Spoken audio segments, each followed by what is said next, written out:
சிவாய நம. திருச்சிற்றம்பலம். ஞானாசிரியராகவும் ஞான குருவாகவும் எம்மை வழி நடத்தும் நம்பி ஆரூரர் திருவடிகளையும் அண்ணாமலை பெருமான் திருவடிகளையும் மனம் மொழி மெய்களால் வணங்கி மகிழ்கின்றேன். பன்முக நோக்கில் 9ஆம் திருமுறை என்ற இந்த அற்புதமான நிகழ்வுல நாம தொடர்ந்து பார்த்து வருகின்ற ஒரு நிகழ்வு அப்படின்னா அது 9-14 என்ற ஒரு நிகழ்வு.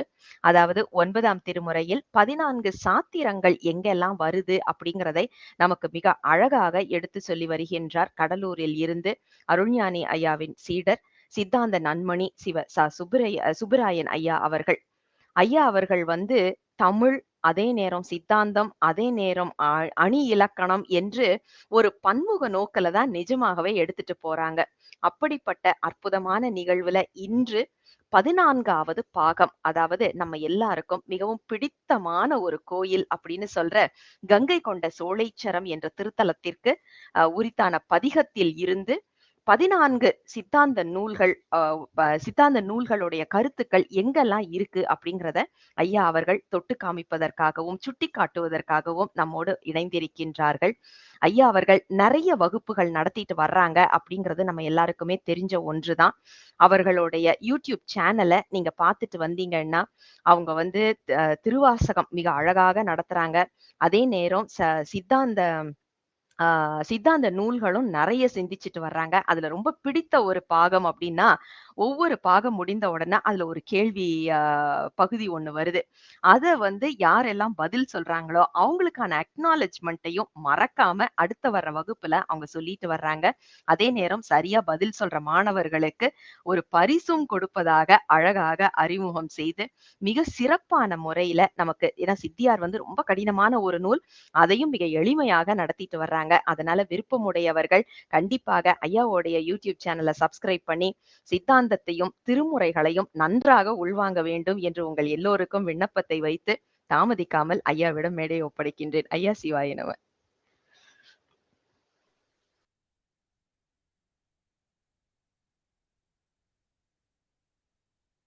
சிவா திருச்சிற்றம்பலம்.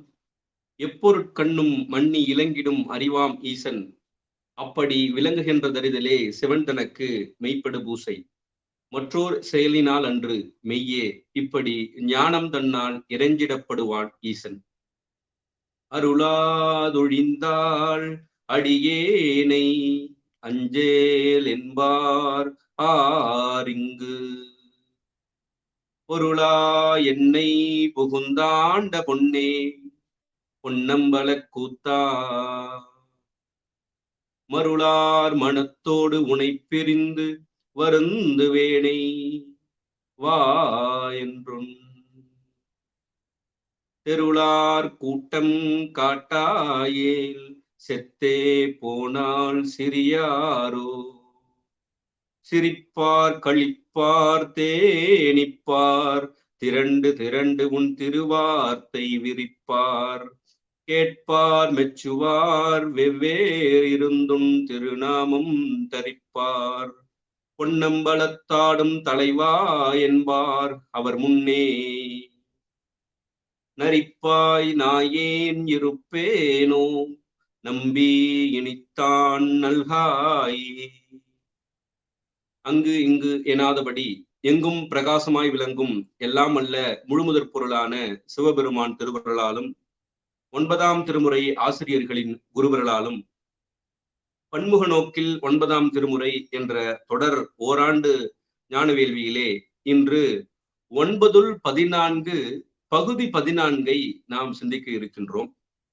இந்த எழில் ஞான பூசையை தொடர்ந்து சிறப்பாக நடாத்தி கொண்டு வரும் சிங்கப்பூரை சார்ந்த நம் தமர் ஊரன் இலக்கிய ஆராய்ச்சி மன்றத்தின் நிறுவனர் அன்பு சகோதரி சிவத்திருமதி லாவண்யா அம்மையார் அவர்களையும் இந்த ஞான வேள்வியில் இதுகாரும் பங்கு கொண்டு சிறப்புரை ஆற்ற இருக்கின்ற பல்வேறு அறிஞர் பெருமக்களையும் இந்த ஞான பொழிவுகளை தொடர்ந்து இணையம் வாயிலாக கேட்டுக்கொண்டு வரும் அன்பர் பெருமக்களாகிய உங்கள் அனைவரையும் அடியேன் மனமொழி மேகலாலே வணங்கி மகிழ்கின்றேன். 9-14 என்ற தலைப்பை நாம் தொடர்ந்து சிந்தித்து வருகிறோம். அதிலே 9ஆம் திருமுறையில ஒவ்வொரு பதிகமாக அந்தந்த பதிகங்களில் என்னென்ன சித்தாந்த கருத்துக்கள் இருக்கின்றன என்பதை ஓரளவுக்கு நாம் தொட்டு கொண்டு வருகிறோம். அதிலே இதுகாரும் நாம் 12 திருப்பதிகங்களை பெருமானுடைய பெரும் கருணையாலும் குருவர்களாலும் நாம் சிந்தித்திருக்கிறோம். அதற்கு அடுத்தபடியாக இருக்கக்கூடிய 13வது திருப்பதிகம் கங்கை கொண்ட சோழேச்சரம். அம்மா சொன்னாங்க, இது நம் அனைவருக்கும் பிடித்தமான ஒரு திருத்தலம். இப்ப எல்லாருமே ஒரு போகணும் அப்படின்னு விருப்பப்படக்கூடிய ஒரு கோயிலாக இருப்பது அதுதான். கங்கை கொண்ட சோழபுரம் அப்படின்னு சொல்லுவாங்க. கங்கை கொண்ட சோழபுரம் போயிட்டு வரணும், கங்கை கொண்ட சோழபுரம் போயிட்டு வரணும் அப்படின்னு சொல்லி பகுதியில் இருக்கக்கூடியவர்கள் எல்லாரும் சொல்லுவாங்க, அந்த கோயிலுக்கு போகணும் அப்படின்னு சொல்லி. அது 9ஆம் திருமுறை பாடல் பெற்ற தலம். ராஜேந்திர சோழன் கட்டிய திருக்கோயில். இதெல்லாம் நமக்கு தெரிந்த செய்திகள். இந்த 14 இன்றைக்கு பகுதியும் 14 சிறப்பாக அமைந்திருக்கிறது. அதாவது 9-14 என்ற தலைப்பிலே 14வது பகுதியாக இன்று சிந்திக்கிறோம். அந்த 14 என்ற எண்ணு தான் நமக்கு சித்தாந்த சாத்திரங்களின் எண்ணிக்கையாக இருக்கிறது. அது ஒரு குறியீடாக, சிம்பலாக நாம் வைத்திருக்கிறோம். சித்தாந்த கருத்துக்கள் வேற எங்கெங்கெல்லாம் இருக்கின்றன என்பதையும் தொட்டு காட்டுகிறோம். அப்ப உதாரணத்திற்கு பண்டார சாத்திரங்களில் இருக்கின்றன. இப்ப நம்ம உதாரணமாக குருஞான சம்பந்தர் அருளிய சொக்கநாத வெண்பா, சிவபோகசாரம், இப்படி எல்லாம் இருக்கின்ற நூல்களில் எல்லாம் நாம் எடுத்து காட்டுகிறோம். அப்ப சித்தாந்த கருத்துக்கள் எங்கெல்லாம் இருக்கின்றனவோ அதையெல்லாம் நாம் இந்த 9ஆம் திருமுறையோடு ஒப்பிட்டு சிந்திக்கிறோம். அந்த வகையிலே இன்று கங்கை கொண்ட சோழேச்சரம், அது திருக்கருவூர் தேவர் பெருமான் அருளிய திருப்பதிகம். இந்த திருப்பதிகம் பஞ்சம பண்ணிலே அமைந்திருக்கிறது. இந்த கங்கை கொண்ட சோழபுரம் என்பது சோழர்களுக்கு தகவல் இடமாக அமைந்திருக்கிறது. இது எப்படி தெரிந்து கொள்ளலாம் அப்படின்னு சொன்னா, நம்ம தெய்வ சேக்கிழார் பெருமான் தில்லையிலே பெரிய புராணம் ஓராண்டு காலம் அருளி செய்தார். அப்படி அருளும் போது எத்தனை பாடல்கள் நிறைவடைந்திருக்கின்றன, ஒவ்வொரு நாளுமே எத்தனை பாடல்கள் நிறைவடைந்திருக்கின்றன என்று தகவல் எங்க போகணுமா, சோழனுக்கு தகவல் போகணும் அப்படின்னு சொன்னா அந்த தகவலுக்கு இடமாக இருக்கக்கூடிய இங்க கங்கை கொண்ட சோழேஸ்வரத்திற்கு தான் அங்க தகவல் போகுமா. இப்ப சேக்கிழார் பெருமான் அருள்மொழித்தேவர் இன்று இத்தனை பாடல்களை செய்திருக்கிறார், இன்று இத்தனை பாடல்களை அருளியிருக்கிறார் என்ற தகவல் அங்கே சென்று விடுமா. அப்படிப்பட்ட ஒரு தகவல் களஞ்சியமாக இருந்திருக்கிறது கங்கை கொண்ட சோழபுரம் அந்த காலத்திலே. அப்படிப்பட்ட ஒரு சிறப்புடைய ஒரு திருத்தலம். அந்த திருத்தலத்திலே நமக்கு திருக்கருவூர் தேவர் ஒரு திருப்பதிகத்தை, ஒரு அற்புதமான திருப்பதிகத்தை நமக்கு அருளி செய்திருக்கிறார். இந்த திருப்பதிகம் சிவபெருமான் கருவூர் தேவருக்கு அருள் செய்த கருணையை புகழ்தலை கூறுவதுதான் இந்த திருப்பதிகம் முழுவதும். இந்த 11 பாடல்கள் முழுவதும் அப்படிதான் அருளி செய்திருக்கிறார். இந்த 11 பாடல்களிலும் என்னென்ன சித்தாந்த கருத்துக்கள் நமக்கு அருளும் திருவருளும் குருவருளும் உணர்த்த நாம் சிந்திக்க இருக்கின்றோம். சரி, முதல் திருப்பாடல் திருச்சிற்றம்பலம். அன்னமாய் விசும்பு பரந்தயன் தேட அங்கனே பெரிய நீ சிறிய என்னையால் விரும்பி என் மனம் புகுந்த எளிமையை என்றும் நான் மறக்கேன்.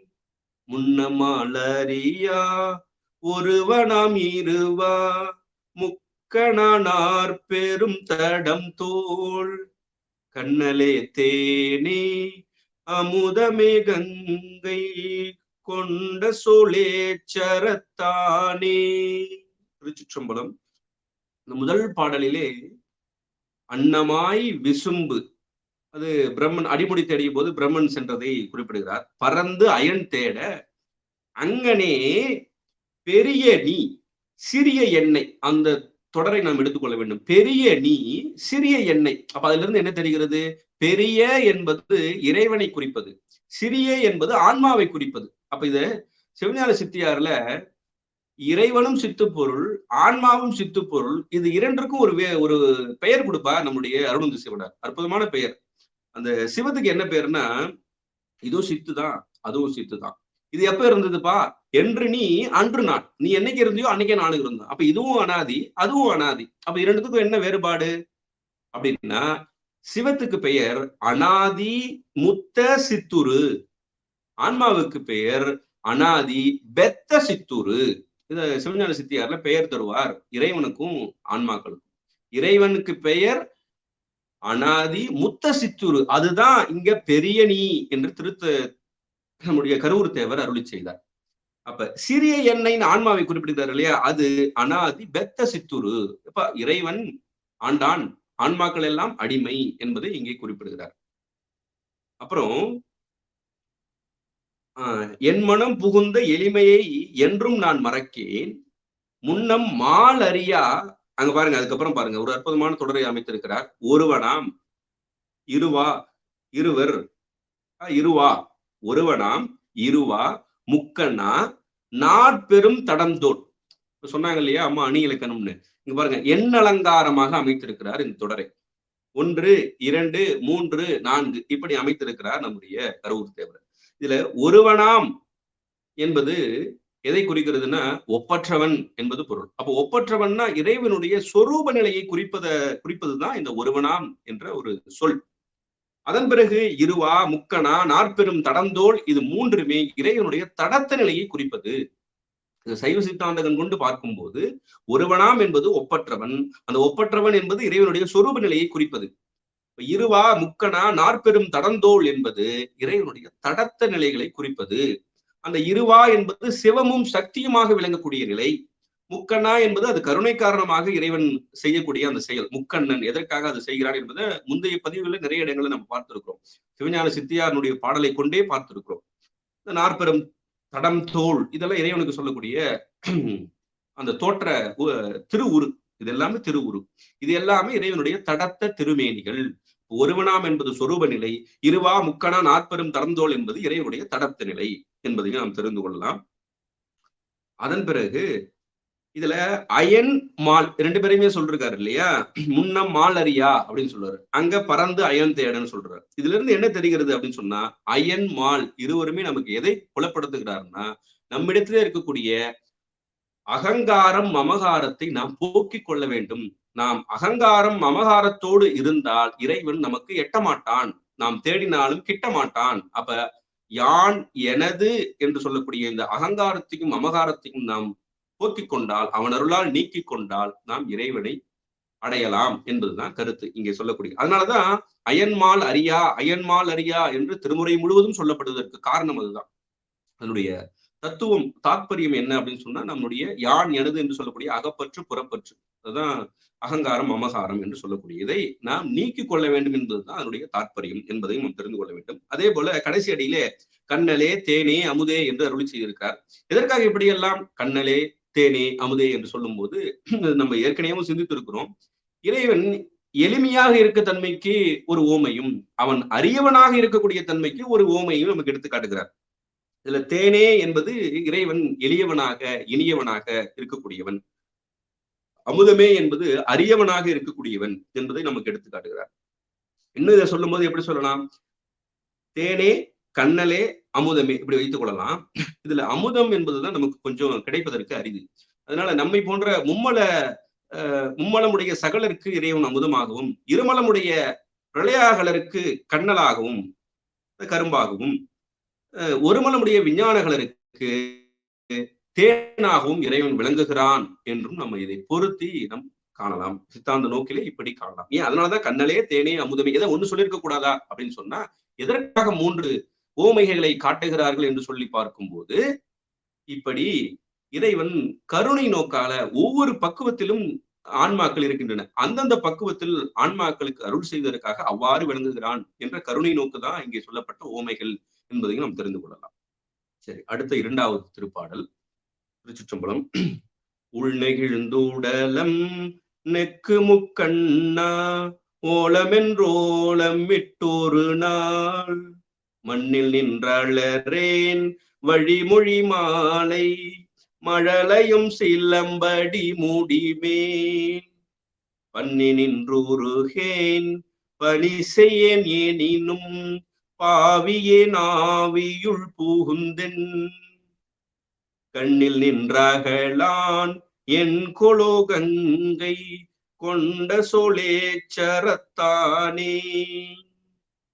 திருச்சிற்றம்பலம். இதுல முதல் அடியிலே உளம் நெகிழ்ந்து, உடலம் நெக்கு, முக்கண்ணா ஓலம் என்று ஓலமிட்டு ஒரு நாள் என்று அருளியிருக்கார். இதுல உளம் என்பது மனதை குறித்தது. இறைவனை நாம் எவ்வாறு வழிபட வேண்டும் என்றால், மனம் மொழி மெய்களாலே வழிபட வேண்டும், முக்கரணங்களாலே வழிபட வேண்டும். அதை முதல் அடியிலே எடுத்து காட்டுகிறார் கருவூர் தேவர்.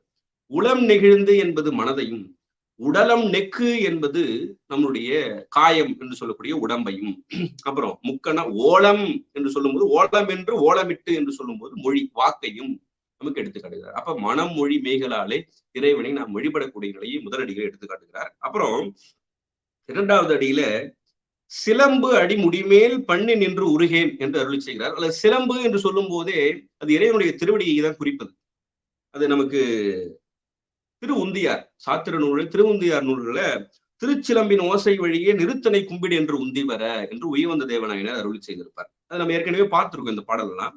சரி, இதுல பாருங்க, சிலம்பு அடி முடிமேல் வைத்து, அப்ப இறைவனுடைய திருவடி ஆன்மாவினுடைய திருமுடிமேல், ஆன்மாவினுடைய தலைமேல் வைத்திருக்கிறது. அப்ப தாள், இறைவனுடைய தாள் ஆன்மாவின் தலை மீது வைக்கப்பட்டிருக்கிறது. அதுதான் அடி முடிமேல் பண்ணி நின்று உருகேன்னு சொல்றாரு. அப்படிலாம் இல்லைன்னு சொல்றாரு.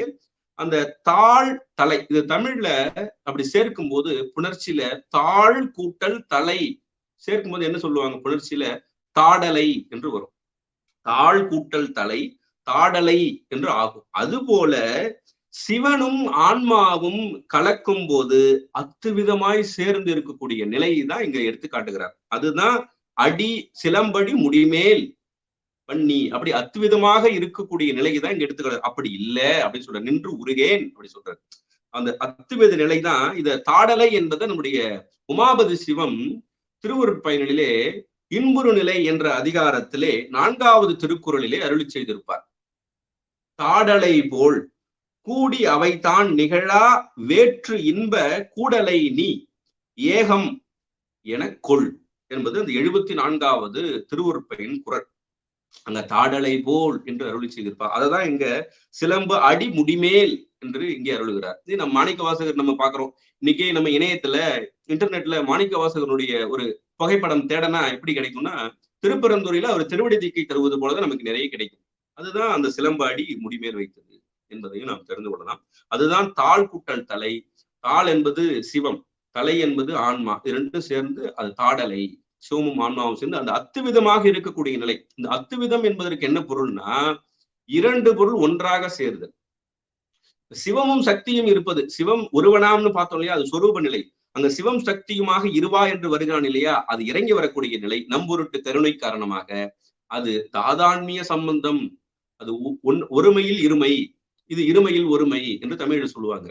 அப்ப சிவம் தான் கருணை காரணமாக சிவம் சக்தி என்று இரண்டாக நமக்கு இறங்கி வருகிறான் நம் கருணை காரணமாக. அப்ப அதற்கு பெயர் தாதான்மிய சம்பந்தம். சிவமும் சக்தி சிவமும் ஆன்மாவும் கலக்கக்கூடிய நிலை அத்துவித சம்பந்தம் என்பதை நாம் தெரிந்து கொள்ள வேண்டும். இதுல இன்னும் என்ன சொல்றாரு? பணி செய்யேன் அப்படி சொல்றாரு. 3வது அடியில பணி செய்யேன். அந்த பணி செய்யேன் என்பது என்ன அப்படின்னு சொன்னா, நம்ம ஆழமா சிந்திக்கணும். அந்த சித்தாந்தத்துல என்ன சொல்லுவாங்க?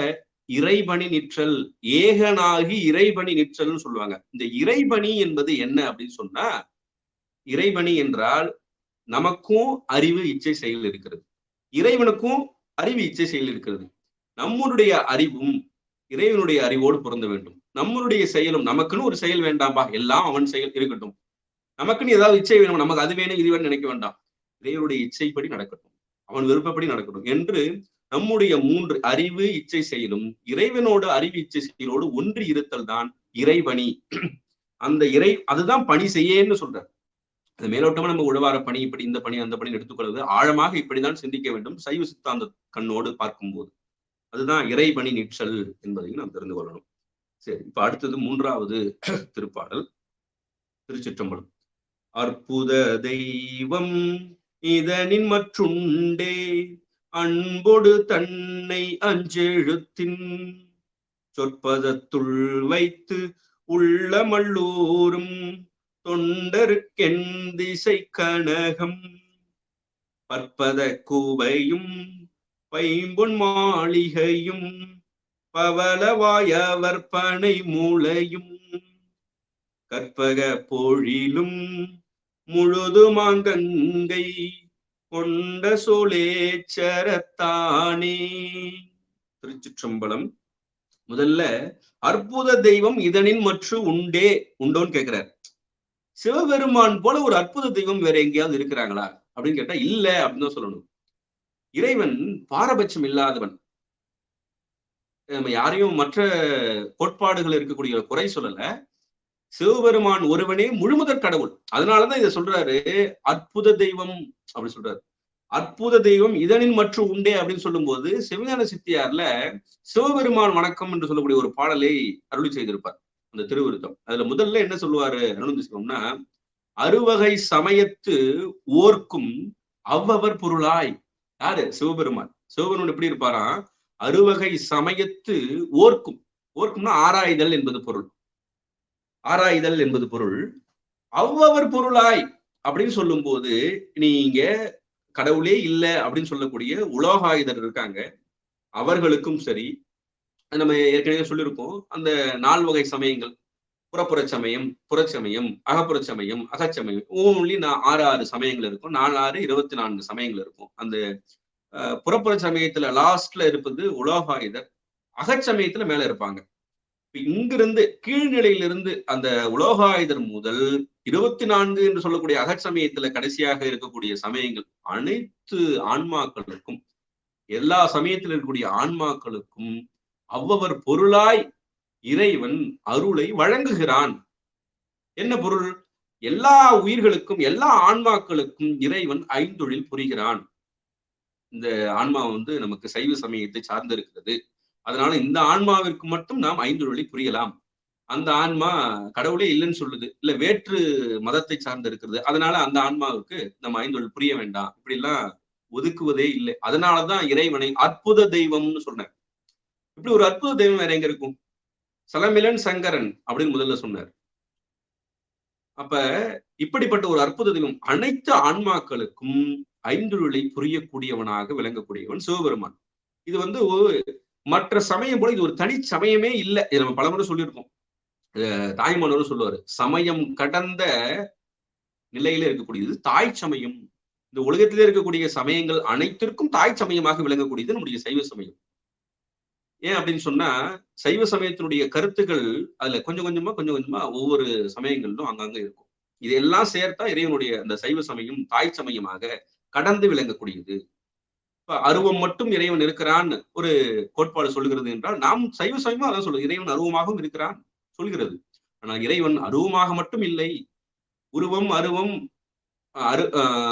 உருவம் அருவுருவம் அருவம் என்று சொல்லக்கூடிய இந்த 3 தரத்து நிலையும் தாண்டி சொரூப நிலையிலும் இறைவன் விளங்குகிறான். இப்படி சொல்கிறது நம்முடைய சைவ சமயம். அதனாலதான் அற்புத தெய்வம்னு சொன்னார். இப்படி ஒரு அற்புத தெய்வம் வேற எங்கேயும் காண முடியாது. அதுதான் முழுமுதற் பொருள், அதுதான் செம்பொருள், அவர்தான் கடவுள், அவர்தான் இறைவன், இறைவன் ஒருவனே என்பதை நம்ம தெரிந்து வரும். சரி, அடுத்தது சொல்றாரு, அஞ்செழுத்தின் சொற்பதத்துள் வைத்து. அஞ்செழுத்தின் சொற்பதம். இந்த அஞ்செழுத்தின் சொற்பதம்னு சொல்லும் போது, அந்த பதம் அப்படி சொல்லும் போது அந்த 5 எழுத்துக்கு என்னென்ன பதங்கள் இருக்கிறது என்பதை நம்முடைய உண்மை விளக்கத்திலே மனவாசகம் கடந்தால் 40வது வெண்பாவிலே அருளி செய்திருப்பார். அதுல உற்ற குறி அழியும் ஓதும் கால் பாடைகளில் சற்றும் பொருள்தான் சலியாது மற்றது கேள் ஈசன் அருள் ஆவி எழிலார் திரோதம் மலம் ஆசில் எழுத்து அஞ்சில் அடவாம் என்பது அந்த வெண்பா. அப்ப அந்த 5 எழுத்துல என்னென்ன இருக்குது அப்படின்னு சொன்னா, ஈசன் என்பது சிவனையும், அருள் என்பது சக்தியையும் அருளையும், ஆவி என்பது ஆன்மா என்று சொல்லக்கூடிய உயிரையும், திரோதம் என்பது மறைப்பாற்றலையும், மலம் என்பது ஆணவ மலத்தையும் குறிப்பது. இதுதான் 5 எழுத்தினுடைய சொற்பதம் அப்படின்னு சொன்னாரு. இதே அந்த 5 எழுத்தினுடைய முழுமுதல் தன்மையையும் உண்மை விளக்கத்திலே 44வது வெண்பாவிலே நம்முடைய மனவாசகர் எடுத்து காட்டுகிறார். அஞ்செழுத்தே ஆகமமும் அண்ணல் அருமறையும் அஞ்செழுத்தே ஆதி புராணம் அனைத்தும் அஞ்செழுத்தே ஆனந்த தாண்டவமும் ஆறாருக்கு அப்பாலாம் மோனந்த மாமுத்தியுமாம் என்பது 44வது உண்மை விளக்க வெண்பா. 5 எழுத்து தான்பா எல்லாமே அப்படின்னு சொல்லிட்டாராங்க. எல்லாமே அதான் சொல்லிட்டார். ஆகமும் அருமறை புராணம் மோனந்த மாமுத்தினே சொல்லிட்டார். அதை விட வேற ஒண்ணும் இல்லை. அதனாலதான் இந்த 5 எழுத்தினுடைய முக்கியத்துவத்தை நாம் புரிந்து கொள்ள வேண்டும், உணர்ந்து கொள்ள வேண்டும். அந்த 5 எழுத்தை வைத்துக் கொண்டு உள்ளுக்குள்ளே அல்லூரும் தொண்டருக்கு என்ன கிடைக்கும் சொல்றாரு. மோனந்த மாமுத்தின்னு அங்க சொன்னார் இல்லையா, அதுதான் இங்க சொல்றாரு. என் திசை கனகம் பற்பத குவையும் பைம்பொன் மாளிகையும் பவளவாயவர் பனை முளையும் கற்பக பொழிலும் முழுதுமா அப்படின்னு சொன்னாரு. இங்க என்ன சொல்றாருன்னா, நீங்க அஞ்செழுத்தை நீங்க சரியா வைத்து உள்ளத்திலே பயன்படுத்தினால் உங்களுக்கு உலக பயனும் கிடைக்கும், அருட்பயனும் கிட்டும். அதுதான் இங்க பவளவாயவர் பனைமுளையும் என்பது உலகப் பயன். உலகப் பயனுக்கு நாம வேற எங்கேயாவது போகணுமா அப்படின்னா சிவபெருமான் தான் போகணும். உலகப் பயன் நமக்கு வேண்டும் என்றாலும் சிவபெருமானையே நாட வேண்டும். அருள் வேண்டும் என்றாலும் சிவபெருமானையே நாட வேண்டும். பொருளா இருந்தாலும் சரி, அருளா இருந்தாலும் சரி, இரண்டுக்கும் சிவபெருமான் ஒருவனே கர்த்தா. அவர் தான் நமக்கு தரணும், வேற யாரும் தர முடியாது. அதனாலதான் இங்க பனைமுளையும் கற்பக பொழிலும் சொன்னார். பனைமுளையும் என்பது உலகியல், கற்பக பொழில் என்பது அருளியல். இந்த இரண்டுமே இறைவன் தான் தருவான். அதற்காக நீங்க ஐந்தெழுத்தை உள்ளத்திலே வைத்து ஓதுங்கள் என்று நமக்கு எடுத்து காட்டுகிறார் கருவூர் தேவர். அதே திருவூர் பயன்ல இந்த ஐந்தெழுத்தை பத்தி சொல்லும்போது திருவூர் பயன்ல அழகா சொல்லுவாரு. இப்ப இங்க சொன்னாங்க இல்லையா, உலகப் பயன் அருட்பயன்னு, அது பனைமுளையும் கற்பக பொழிலும் சொன்னாரு. அதையே திருவூர் பயன்ல அழகா சொல்றாரு. ஊன நடனம் ஒருபால் ஆம் ஞான நடனம் தான் நடுவே நாடு அப்படி சொல்லிட்டாரு. அதாவது இந்த சிவாய நம என்று இருக்கக்கூடிய யகாரம் என்பதுதான் ஆன்மா.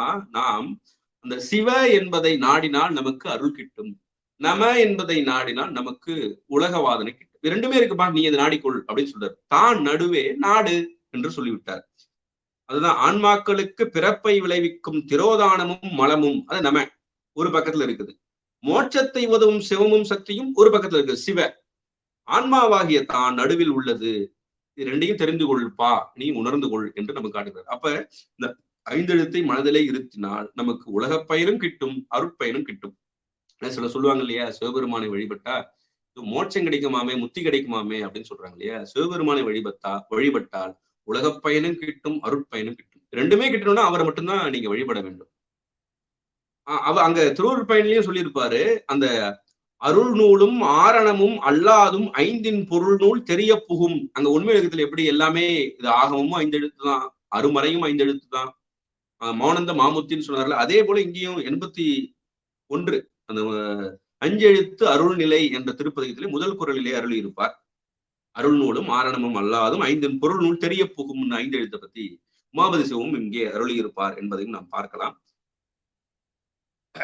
இதே அந்த ஐந்தெழுத்தை பற்றி திருக்கலிற்றுப்படியாரிலையும் நமக்கு சொல்றாங்க. திருக்கலிற்றுப்படியாறுல 25வது பாடல், 25வது பாடல்ல அந்த திருவைந்தெழுத்து வழிபாடே சொல்றாங்க. அதாவது அஞ்செழுத்துமே அம்மை அப்பர்தமை காட்டுதலால், அதுதாங்க காட்டுது சிவ, அம்மை அப்பரை காட்டுகிறது அதுதான். அஞ்செழுத்துமே அம்மை அப்பர்தமை காட்டுதலால் அஞ்செழுத்தை ஆறாக பெற்று அறிந்து அஞ்செழுத்தை ஓதப்புக்கு உள்ள மதியும் கெடில் உமைகோன் கேதம் அற வந்து அளிக்கும் கேள். இந்த ஐந்தெழுத்து தான் நமக்கு அனைத்தையும் தரக்கூடியது. ஏன்னா அம்மையப்பராகிய சிவபெருமானையும் அவனது சக்தியாகிய அருளாற்றையும் குறிப்பதனால அனைத்தையும் தரக்கூடியது இந்த ஐந்தெழுத்தே என்பதை நமக்கு அதை நம்ம குரு மூலமாக பெற்று இதன் உண்மை பொருளை அறிந்து அசைவற்று ஓரிடத்தில் தியானிக்க, அந்த நிட்டை கூடுதல் என்பது மிக முக்கியம். தியானிக்க தொடங்கினால் அது கொஞ்சம் கொஞ்சமா ஒரே நாள்ல வந்து விடாது, நாளடைவில் கொஞ்சம் கொஞ்சமா நம்முடைய ஆன்ம போதம் கெடும். அதனாக நமக்கு இருக்கக்கூடிய துன்பங்கள் நீங்கும். அப்ப துன்பங்கள் நீங்கினால் இறைவன் நமக்கு அத்துவிதமாக கலந்து இந்த பாடல்ல சொன்ன மாதிரி என் திசை கடகம் பற்பத குவையும் பைம்பொன் மாலையும் கற்பக பொழிலும் கிட்டும். அதே போல நமக்கு எப்போதுமே நமக்கு இது உலக பொருளும் கிட்டும், அருளும் கிட்டும். ஆனா ரெண்டுமே கிட்டும் இறைவனை வழிபட்டால். ஆனால் இந்த உலகப் பொருள்கள் நிலையானவை அன்று. ஆகையால இந்த உலகப் பொருள் எல்லாம் வேணா, நமக்கு அருள் அதுதான் நிலையானது. நிலையில்லாததை விட்டுவிட்டு நிலையானதை நாட வேண்டும் என்பதுதான் நம்ம சைவம் சொல்லக்கூடிய கருத்து. அதனால ரெண்டுமே தருவார் பெருமான், ரெண்டுமே நம்ம பெற்றுக்கொள்ளலாம். அவர் தராம வேற யார் தர போறார்? ஆனா நாம் நிலையானதை பிடித்துக்கொண்டு நிலையில்லாததை விட வேண்டும் என்பதுதான் கருத்து. அது நம்முடைய ஆன்ம பக்குவம் வர இறைவனை நம்மை கையை பிடித்துக் கொண்டு அழைத்து செல்வான் என்பதையும் நாம் தெரிந்து கொள்ளலாம். அடுத்தது 4வது திருப்பாடல், திருச்சிற்றம்பலம்.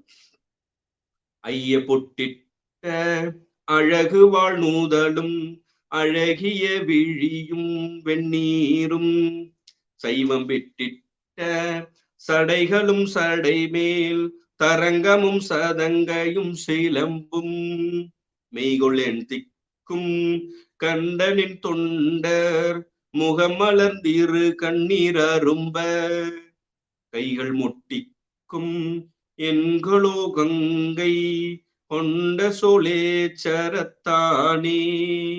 திருச்சிற்றம்பலம். இதுல வெந்நீரும் சைவம் விட்டிட்ட சடைகளும் அப்படின்னு சொல்றாரு இல்லையா? இது எப்படி இந்த நிலை வரும் அப்படின்னு சொன்னா, சிவபெருமானையே நாம் எண்ணி வழிபடும் போது அவருக்கு சிவஞான சித்தியார்ல ஒரு பாடல், இந்த 281, அது யாருக்கு அந்த சிவ காட்சி கிட்டும்னா ஞான நிட்டையாளருக்கு. அந்த பாடல்ல எப்படி சொல்றாருன்னா, மிக்கது ஒரு பக்குவத்தில் மிகு சத்தினிவாதம் மேவுதலும் ஞானம் விளைந்து ஓர் குருவின் அருளால் புக்கு அனுட்டித்தே நிட்டை புரிந்துள்ளோர்கள். அந்த நிட்டை என்பது மிக முக்கியமான ஒரு சொல்லாட்சி. பூதளத்தில் புகழ் சீவன் முத்தராகி தக்க பிரியா பிரியமின்றி விருப்பு வெறுப்பின்றி ஓட்டில் தபனியத்தில் சமபுத்தி பண்ணி சங்கரனோடு வீடும் வேண்டா.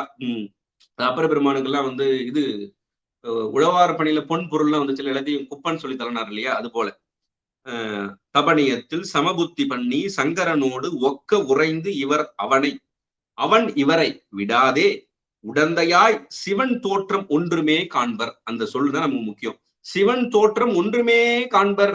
அதுதான் இங்க சொல்றாரு. ஐய பொட்டிட்ட அழுகுவாள் நுதலும் அழகிய விழியும் வெந்நீரும் சைவம் விட்டிட்ட சடைகளும் சடைமேல் தரங்கமும் சதங்கையும் சிலம்பும் மெய்குள் எந்திக்கும் கண்ட.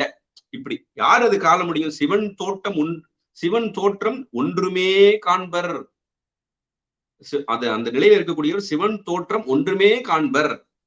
இதுல அந்த சிவஞான சித்தியார்ல அழகான ஒரு சொல்லாட்சியை நமக்கு பயன்படுத்துவார். அவன் இவரை விடாதே இவர் அவனை. அப்படி அங்க அருவிகுதி யாருக்கு போடுவார்னா ஆன்மாவிற்கு போடுவார். ஏன்னா சிவன் மூத்தரலாம், அதனால அவர்களுக்கு அருவிகுதி. சிவபெருமானுக்கு அன்விகுதி போடுவார் அருணுந்து சிவம். அது ரொம்ப அற்புதமா இருக்கும். இவர் அவனை அவன் இவரை விடாதே. அன்விகுதி என்பது இறைவனுக்கு, அருவிகுதி என்பது அந்த ஞானிகளுக்கு. அது எவ்வளவு ஒரு ஏற்றத்தோட நமக்கு இந்த பாடலர்கள் இருப்பார். அப்ப அந்த நிலை எப்போ வரும் அப்படின்னு சொன்னா, சிவபெருமானையே எண்ணி இருக்கும்போது அவர்களுக்கு அந்த பிரியா பிரியமின்றி. அப்ப அந்த எந்த நிலை சொல்லும் போது சத்தினிபாதம் இருவினை உப்புலாம் வரும்போது சிவபெருமான் ஒருவரையே காண்பர். அந்த திருக்கோலமே நமக்கு கிட்டும். அதுதான் 12ஆம் நூற்பாவில நமக்கு சிவஞான போதத்தில் 12ஆம் நூற்பாவிலே அதான் சொன்னாங்க. செம்மலர் நோந்தால் சேரல் ஒட்டா அம்மலம் கழியி அன்பரோடு மறி அப்படி சொன்னார் இல்லையா? அந்த மாலரனையும் மலிந்தவர் வேடம். அந்த மலிந்தவர் வேடம் தான் இங்க சொல்லக்கூடியது. வெந்நீரும் சைவம் விட்டிட்ட சடைகளும் சடைமேல் தரங்கமும் என்பது அது சிவஞான சித்தியாரிலும் சொல்லப்பட்டிருக்கிறது, இங்கேயும் சொல்லப்பட்டிருக்கிறது. அப்புறம் இதுல கடைசி அடியில இப்படி எல்லாம் பார்க்கும்போது முகம் மலர்ந்து இருகண் நீர் அரும்ப கைகள் மொட்டிக்கும் எண்களோ. இதுக்கெல்லாம் என்ன காரணம்? என்ன காரணம் அப்படின்னு சொன்ன வேற ஒன்றும் காரணம் இல்லப்பா, முர்ச்சை தவம். இது எல்லாத்துக்கும் காரணம் முர்ச்சை தவம். இந்த முர்ச்சை தவம் தான் காரணம் என்பதை சிவபிரகாசுல அழகா நமக்கு உமாபதி சிவம் ஒரு பாடல்ல, இந்த ஞானம் எப்படிப்பா நமக்கு வரும், ஞானம் வரக்கூடிய முறைமை எப்படி வரும் அப்படின்னு சொல்றது ஒரு அழகா ஒரு பாடல்ல நமக்கு அருள் இருக்க. 68வது திருப்பாடல். காட்டிடும் கரணம் ஒன்றும் இல்லையேல் காண உணாதான். இது நமக்கு இருக்கக்கூடிய நிலையில, பெத்த நிலையில. நாட்டிய இவற்றால் ஞானம் நடுகவும் முன்னா. நமக்கு கருவிகரணங்கள் எல்லாம் இல்லைன்னா எதுவுமே நம்ம காண முடியாது. முன்னம் ஈட்டிய தவத்தினாலே, இதுதான் நமக்கு இங்க தேவையானது. எதனால வந்துச்சுப்பா? முர்ச்சை தவம். அதுதான் சொல்றாரு இங்க உமாபதி சிவம் சிவபிரகாசத்துல.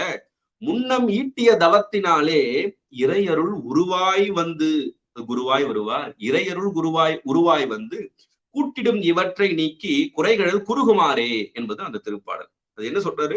முன்னம் ஈட்டிய தவத்தினாலே. இங்கேயும் அதுதான் எண்களோ அப்படின்னு சொன்னா காரணம் முர்ச்சை தவம்பா.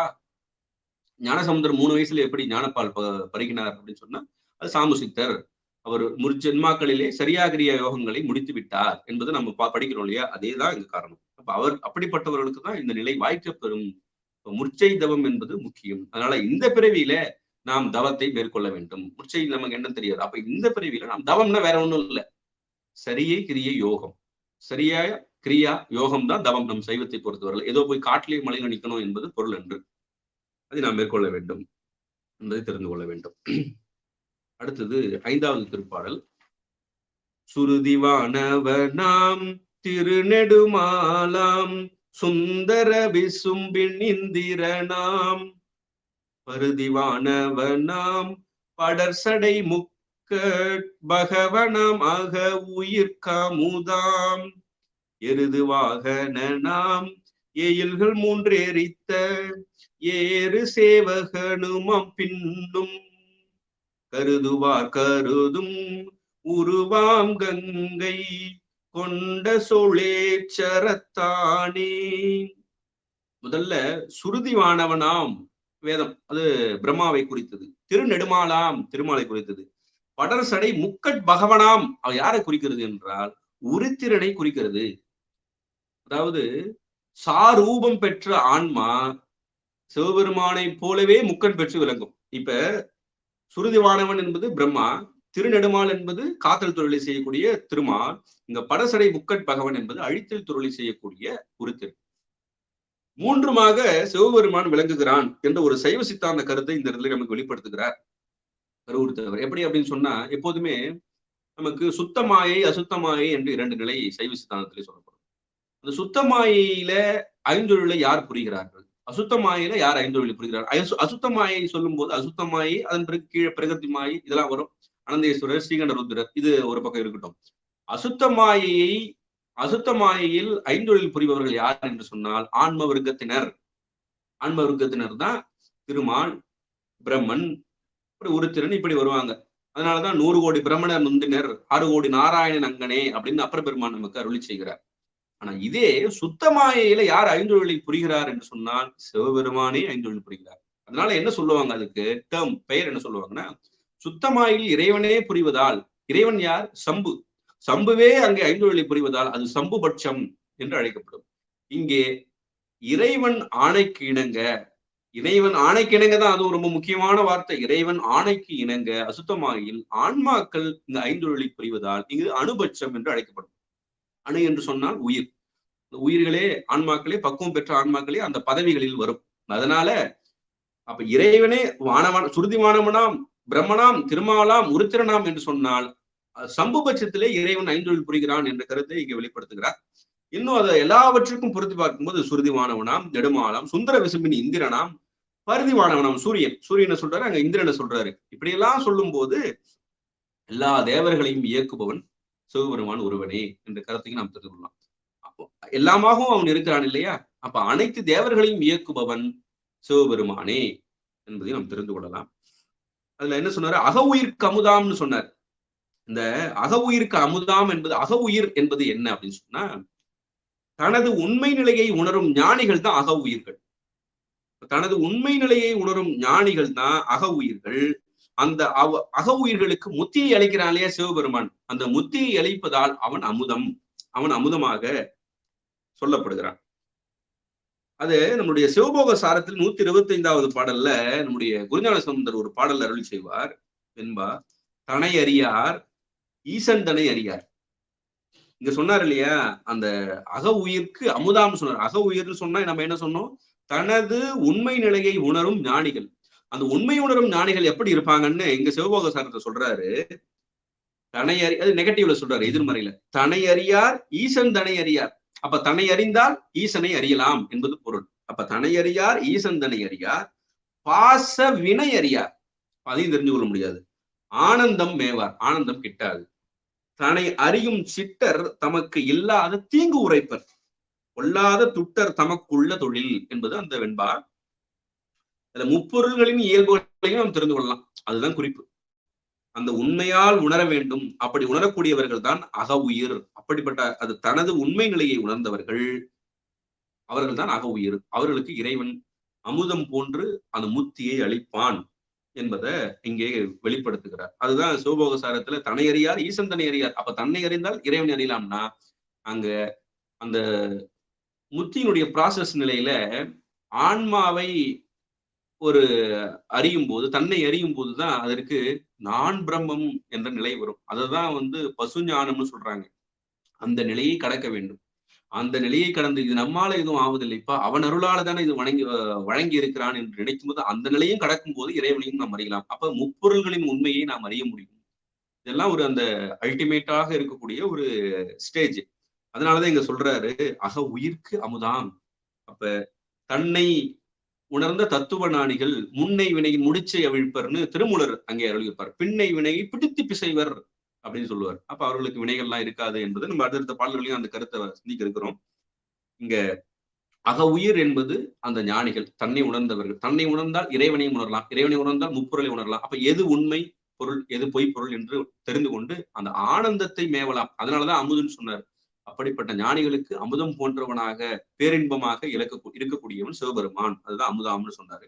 அப்புறம் கடைசி அடியில கருதுவார் கருதும் உருவாம்னு சொன்னார். இது நமக்கு திருமூலர் ஒரு பாடல் அருள் செய்வார். எவ்வாறு காண்பான் அறிவு தனக்கு எல்லை, அவ்வாறு அருள் செய்வான் ஆதி அறன்தானே என்பது திருமூலரனுடைய அருள் வாக்கு. அதுவும் நமக்கு தோத்திரத்தில் சாத்திரம்னு சொல்றோம் இல்லையா, அதனால அதை நம்ம இங்க எடுத்து காட்டுறோம். எவ்வாறு காண்பான் அறிவு தனக்கு எல்லை, அவ்வாறு அருள் செய்வான் ஆதி அரண் தானே. நம்முடைய அப்பர் பெருமானும் நமக்கு தெரிந்த ஒரு தேவாரம், ஆரொருவர் உள்குவார் உள்ளத்துள்ளே அவ்வுருவாய் நிற்கின்ற அருளும் தோன்றும் அப்படி சொல்ல. அதுதான் இங்க கருதுவார் கருதும் உருவாம் என்று இங்க அருளி செய்கிறார். அடுத்தது 6வது திருப்பாடல். அண்டமூரணுவாம் பெருமை கொண்டோர் பெருமை கொண்டணுவோர் அண்டமாம். திருச்சிற்றம்பலம். அண்டமூரணுவாம் பெருமை கொண்டோர் அண்டமாம் சிறுமை கொண்டடியேன் உண்டவும் உனக்காம் வகையனதுள்ளம் உள்கலந்தெழு பரஞ்சோதி கொண்ட நான் பாம்பா பெருவரை வில்லில் குறுகலர் புறங்கள் மூன்றேரித்த கண்டனே நீல கண்டனே கங்கை கொண்ட சோழேச்சரத்தானே. இந்த பாடல்ல முதல் அடியில சொல்ற பாருங்க, அண்டம் ஓர் அணுவாம் பெருமை கொண்ட அணு, பெருமை கொண்டு அணுவோர் அண்டமாம் சிறுமை கொண்டு அடியேன். அப்ப இவன் பெருமையாகவும், அதாவது அரியானை அந்த நிறுத்தம் சிந்தையானை அவன் திருவிருத்தத்துல சிவபெருமான் அண்டத்தை விட பெரியவனாகவும் விளங்குகிறான், அணுவை விட நுண்ணியனாகவும் விளங்குகிறான் என்று சொல்லுவார். அதே பொருளை நம்முடைய திருவருட்பயன்ல அந்த சிவபரத்துவம் என்பது இதுதான். பெருமைக்கும் நுண்மைக்கும் பேரருட்கும் பேற்றின் அருமைக்கும் ஒப்பு இன்மையான். இது திருவருட்பயன் உமாபதி தரக்கூடிய திருக்குறள். பெருமைக்கும் இந்த சொன்ன அண்டமோர் அணுவாம் பெருமை கொண்டு அணுவோர் அண்டமாம் சிறுமை கொண்டு, அதுதான் இங்க திருவருட்பயன்ல அழகாக அருளி செய்திருக்கிறார். பெருமைக்கும் நுண்மைக்கும், அரியானை பெரியானை அணுவை யாருக்கும் தெரியாத தத்துவனை என்று அப்பர் பெருமான் கோயில் திருத்தாண்டகத்தில் அருளியிருப்பார். அதுதான் இங்க திருவருட்பயன்ல சொல்லக்கூடிய அந்த திருக்குறள். பெருமைக்கும் நுண்மைக்கும், அதுதான் இங்க சொல்றாரு. பெருமைக்கும் நுண்மைக்கும் பேரருட்கும் பேற்றின் அருமைக்கும் யாராவது ஒப்பு சொல்ல முடியுமாப்பா? ஒப்பு இன்மையான்னு சொல்லிட்டார் உமாபதி சிவம். சரி, இதே 2வது அடியில இந்த பாடல்ல உண்டவுன் உனக்காம் வகை எனது உள்ளம் உள்கலந்தெழு பரஞ்சோதி அப்படி சொல்றார். இதுதான் நம்முடைய சாத்திரங்கள்ல சிவஞான சித்தியார்ல 10ஆம் நூற்பா. இந்த 10ஆம் நூற்பா பாடலே எப்படி இருக்கும் அப்படின்னு சொல்லி பார்க்கும்போது, அந்த 10ஆம் நூற்பா சிவஞான சித்தியார், நம்ம சிவஞான போதமும் பார்க்கணும். இப்ப சிவஞான சித்தியார்ல அந்த 10ஆம் நூற்பா பாடல் நம்ம பார்க்கிறோம். இவன் உலகில் இதம் அகிதம் செய்த எல்லாம், இதம் அகிதம் இவனுக்கு செய்தார்பால் இசையும். அதாவது அந்த ஞானிகள் இருக்காங்க இல்லையா, அந்த ஞானிகளுக்கு இதுக்கு நிறைய எடுத்துக்காட்டு சொல்லலாம். ரமண மகரிஷி சொல்லலாம், அடியனுடைய குருநாதருக்கு நடந்த ஒரு நிகழ்வு சொல்லலாம். இப்ப நேரம் இல்லை. அதாவது ஞானிகளுக்கு வினைகள் ஏறாதுன்னு சொல்றோம் இல்லையா, அந்த வினைகள் எப்படி போகும் அப்படின்னு சொன்னா, அவர்களுக்கு யாராவது நல்வினை செய்தார்களானால் அவர்களுடைய நல்வினை அவர்களுக்கு போகும். யாராவது அவர்களுக்கு தீமை செய்தால் அவருடைய தீவினை அவர்களுக்கு போகும். அதுதான் சொல்றாரு, இவன் உலகில் இதம் அகிதம் செய்த எல்லாம் இதம் அகிதம் இவனுக்கு செய்தார்பால் இசையும் அவன் இவனாய் நின்ற முறை ஏகனாகி அரண்பணியில் நின்றிடவும் அகலும் குற்றம் சிவனும் இவன் செய்தி எல்லாம் என் செய்தி என்றும். இதுதான் இங்க சொல்றாரு. உண்ட ஊன் உனக்காம், நான் உண்ட ஊன் உனக்காம்னு சொல்றாரு இல்லையா, உனக்காம் வகை எனது உள்ளம் உள் கலந்தெழு பரஞ்சோதின்னு சொல்றாரு. இங்க பாருங்க, சிவனும் இவன் செய்தி எல்லாம் என் செய்தி என்றும் செய்தது எனக்கு இவனுக்கு செய்தது என்றும், நாம் செய்தது சிவபெருமான் அனுபவிக்கிறார் அப்படின்னு சொல்றதுன்னா கருத்து அது அல்ல. கருத்து அதுதான் என்ன அப்படின்னு சொன்னா, நல்வினை செய்த ஆன்மாக்களுக்கு நல்வினை போகும், இறைவனுக்கு வினையே கிடையாது. தீவினை செய்த ஆன்மாக்களுக்கு தீவினையை இப்படி ஊட்டுகிறான் இல்லையா, அப்படி ஊட்டுவதால் அவன் மேல் ஏற்றி அது உபச்சாரமாக சொல்லப்படுவதுதான் இங்க உண்ட ஊன் உனக்காம்னு சொல்லக்கூடியது. அந்த வினைகள் எல்லாம் உனக்குப்பா அப்படின்னு சொல்லும்போது என்ன கருத்துனா, நீ அதை எடுத்துக்கொண்டு யாராருக்கு அதை போக்கணுமோ அதை செய்து விடுவாய். அதனால இறைவன் மேல் ஏற்றி சொல்வது. இறைவன் வினையின் நீங்கி எப்படி நம்ம சொல்லுவாங்க இல்லையா, திருக்குறளையும் சொல்லுவாங்க, தொல்காப்பியத்தையும் சொல்லுவாங்க, அவனுக்கு எந்த வினையும் இல்லை. சரி, இப்ப இந்த பாடல்ல சிவனுக்கு இவன் செய்தி எல்லாம் என் செய்தி என்றும், செய்தது எனக்கு இவனுக்கு செய்தது என்றும், பவமகள உடனாகி நின்று கொள்வன் பரிவால் பாதகத்தை செய்திடினும் பணியாக்கிட்டுமே. இதுதான் அந்த சிவஞான சித்தியார் 10ஆம் நூற்பா. அதே நமக்கு சிவஞான அனுபவத்துல அவனே தானே ஆகிய அந்நெறி, ஏகனாகி இறைவனை நிற்பாருக்கு யார் அப்படி நிற்கிறார்களோ, அவனே தானே ஆகிய அந்நெறியில நின்று ஏகனாகி இறைவனில் யார் நிற்கிறார்களோ அவர்களுக்கு வீணை ஏறாது. அதை இறைவன் எடுத்துக்கொண்டு யாராருக்கு சேர்க்கணுமோ சேர்த்து விடுவான். அதுதான் உண்ட உன் உனக்காம் வகை அப்படின்னு சொன்னது கருத்து. இறைவனுக்கு வினை இல்லவே இல்லை, அதை தவறாக புரிந்து கொள்ளக்கூடாது. சரி, அடுத்து 7வது திருப்பாடல். முதலை பட்ட கடல் வயிறு உதித்த முழுமணி திரளமுதாங்கே, தாய்தலை பட்டங்குருகி ஒன்றாய தன்மையில் என்னை முன்னீன்ற, நீதலை பட்டாள் யானும் அவ்வகையே நிதிசரர் இருவரோடொருவர், காதலில் பட்ட கருணையாய் கங்கை கொண்ட சொலேச்சரத்தானே. இல்ல, என்னை முன் ஈன்ற நீ அப்படின்னு சொல்றாரு. இது நம்ம தவறா புரிஞ்சு கொள்ளக்கூடாது. நம்மை படைத்தவர் யார்? நம்மை படைத்தவர் யாருன்னு சொன்னா இறைவன் தான் நம்ம படைச்சிருக்காரு. என்ன படைச்சவனே என்ன ரொம்ப சோதிக்கிறான் அப்படிலாம் நம்ம உலகில் எல்லாரும் சொல்றாங்க இல்லையா. சைவத்திற்கு அந்த கருத்து ஏற்புடையது அன்று. அப்ப நம்ம யார் முன்பே சொன்னோம், என்று நீ அன்று நான், அனாதி முத்த சித்துரு அனாதி பெத்த சித்துருன்னு பேர் கொடுத்தாங்க இல்லையா. அப்ப இங்க என்னை முன் ஈன்ற நீன்னு சொல்றாரு. நீதான் என்ன படைச்ச அப்படின்னு சொன்னார்னா அது பொருள் அல்ல, ஆன்மாவை படைத்ததல்ல, ஆன்மாவிற்கு உடலை தந்தார் இல்லையா. அந்த உடலை தந்ததை தான் என்னை முன் ஈன்ற நீ என்பதற்கான பொருள். இந்த ஆன்மாக்கள் எல்லாம் கேவல நிலையில கிடந்தது, இருட்டுல. அங்கிருந்து கோல் பிடிச்சு ஒரு இருள்ல இருந்து ஒரு கை கொடுத்து நம்மை தூக்குகிறார். அதுக்கு முதல்ல அந்த சூக்கு மூடலை தருகிறார் இல்லையா. இந்த சூக்கு மூடலை அனைவருக்கும் தருகிறார். அதனால பிறப்புக்கும் எல்லா உயிருக்கும் என்ற திருக்குறள். அந்த சூக்கு மூடலை தந்தார் இல்லையா. அதனாலதான் நமக்கு திருக்கலிட்டுப்படியார்ல அம்மையப்பரே உலகுக்கு அம்மையப்பர்ன்னு சொன்னார். நம்பொருட்டு இந்த உடலை படைக்கிறான், தனுகரணம் புவனம் போகம் இதையும் படைக்கிறான் இல்லையா. அதனால இந்த உலகுக்கு அம்மையப்பர் சிவபெருமான். ஒரு எந்த பிறவியில, இந்த பிறவியில மட்டுமானா எத்தனை பிறவி நாம் எடுத்தாலும் அத்துணை பிறவிகளிலும் நமக்கு அம்மையும் அப்பனுமாக விளங்கக்கூடியவன் சிவபெருமான் ஒருவனே. அதனாலதான் இங்க சொல்றாரு, என்னை முன் ஈன்ற நீ. எப்போதுமே நமக்கு அம்மையும் அப்பனுமாக விளங்கக்கூடியவன் சிவபெருமான் ஒருவனே. இந்த பிறவியில மட்டும் இல்ல, இந்த பிறவியில நமக்கு யாரோ ஒருத்தவங்க நமக்கு அந்த உடல் காரணமாக ஒரு தந்தை தாய் இருப்பாங்க. சென்ற பிறவியில வேற யாராவது இருக்கலாம், அடுத்த பிறவியில வேற யாராவது இருக்கலாம். அப்ப அனைத்து பிறவிகளிலும் நமக்கு தாயும் தந்தையுமாக இருக்கக்கூடியவன் சிவபெருமான் ஒருவனே. அதனாலதான் என்னை முன் ஈன்ற நீ அந்த சொற்றொடை நம்ம பொருள் தவறா புரிந்து கொள்ளக்கூடாது. எல்லாரையும் நம் உயிரை இறைவன் படைக்கவில்லை, உயிருக்கு உடலை படைத்து கொடுத்தான் இல்லையா. அதுதான் என்னை முன் ஈன்ற நீ என்பதற்கான பொருள் என்பதை நம்ம புரிந்து கொள்ளணும். இதுல என்ன சொல்றாரு, மேல ஒரு ஓமை காட்டுகிறார். கடல் வயிற்றிலிருந்து தோன்றிய குற்றமற்ற முத்து திரள்களை போன்ற அமுதம் கடல் அலையிலிருந்து தோன்றுகிறது. முத்து திரளை போல ஒரு அமுதம் தோன்றி என்ன பண்ணுதான், அங்கேயே கடல்லே சேர்ந்து விடுகிறது. அப்போதே உருகி கடலோடு ஒன்றாகுகிறது.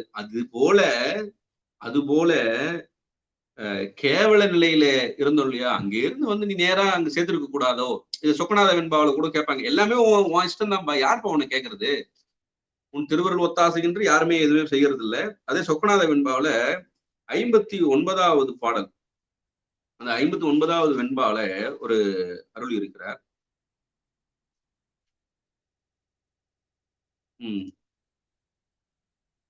தீவினையால் இன்னம் தேகமுறச் செய்வையோ. எல்லாமே உன் கையில தான் இருக்குது, என் கையில எதுவும் இல்லை. நீ என்ன செய்யலாம், அங்க இருந்து வினை கொடுத்தியா, இது இங்க வந்துருச்சா, நான் வினை செஞ்சேன்னா அந்த தீவினையால் இன்னும் தேகமுறச் செய்வி, இன்னும் பல பிறவியில போடுவியோ. தீவினை அற்று உண்மையமாய் செய்வையோ, அல்லது தீவினையெல்லாம் நீக்கி உங்கூட சேர்த்துப்பியோ, உன் திருவடியில சேர்த்துக் கொள்வாயோ அப்படி கேட்கிறாரு.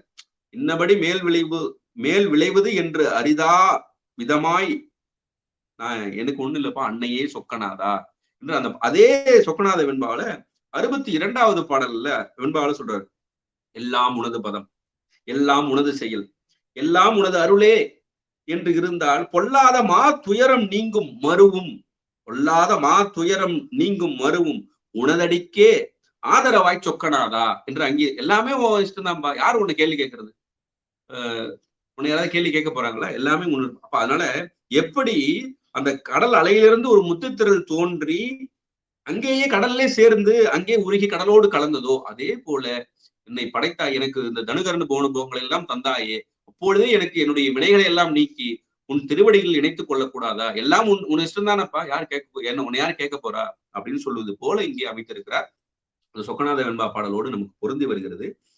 இதுல இன்னும் சொல்லும் போது சைவ சித்தாந்தத்துல என்ன சொல்லுவாங்க, கேவல நிலையிலிருந்து நமக்கு முதல்ல என்ன பிறவி வரும் அப்படின்னா, சகல நிலை மட்டும் இல்லாமல் சில ஆன்மாக்கள் பக்குவம் காரணமாக பிரளயாகலர் நிலைக்கு போகலாம். கேவல நிலையிலிருந்து நேராக சகல நிலைக்கு அதன் பிறகு பிரளயாகலர் போய் விஞ்ஞானங்கள் இப்படி முறைப்படியும் போகலாம்.